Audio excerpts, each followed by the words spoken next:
og Aboitiz. Usa to silang tanan. Pero ang mga taga Cebu na sila joke lang ha, don't quote me for it ha. So na sila joke gingon nga si William giilad ni Aboitiz mo na to. Then well, later on Aboitiz bought majority of the shares. Pero karon ang tagihan ng Tugo, kuana na siya ron SM. Palit na sa SM. So muna yung mga big brands dire. Lulier, by the way.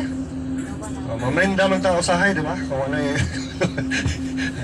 So Lulier, that's a Cebuano brand also. Though the father was the French ambassador to the Philippines, married to Ascanio.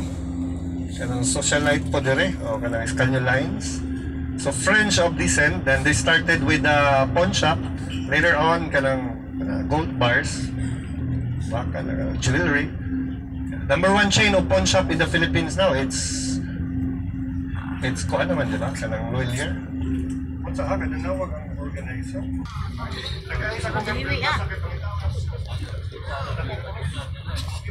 Wala namang niyog na lumalayog dito, Force Building.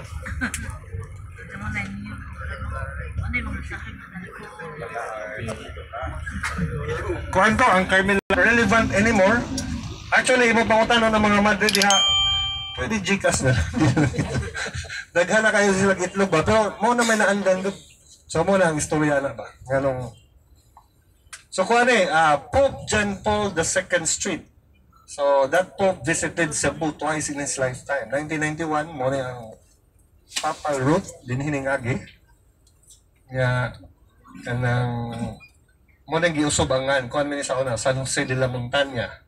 So this is now Pope John Paul II Avenue.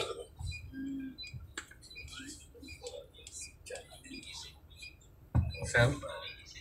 Kana sir, mo na sir, IEC Convention Center. Gigamit na pagka came to Cebu. Saan ito higagali? 8 years ago. Pero kay billions of pesos will be lost if it will be held in Manila. Mga isira ang mga dan.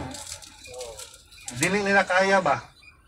Nga, tungkol sa kadako sa ekonomiya dito, dako ang mapildi ba? At least dire, kaya pa. Sira na naman sa kadaan for the dignitaries. So busy na po may next year. January na ang catalyst for our economy. Kumbaga, katabang po organization, one foreign tourist kuno would spend about $100 a day.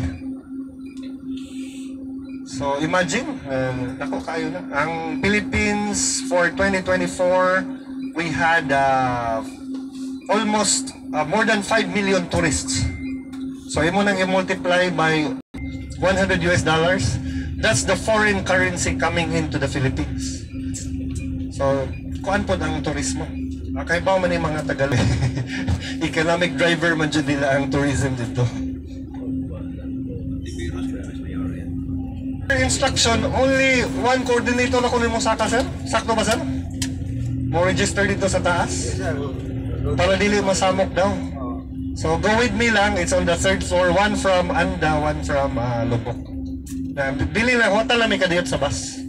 So dyan na siya nga dili ko. Ang ampaw karkar, sir, daghan. Pero all over the Philippines.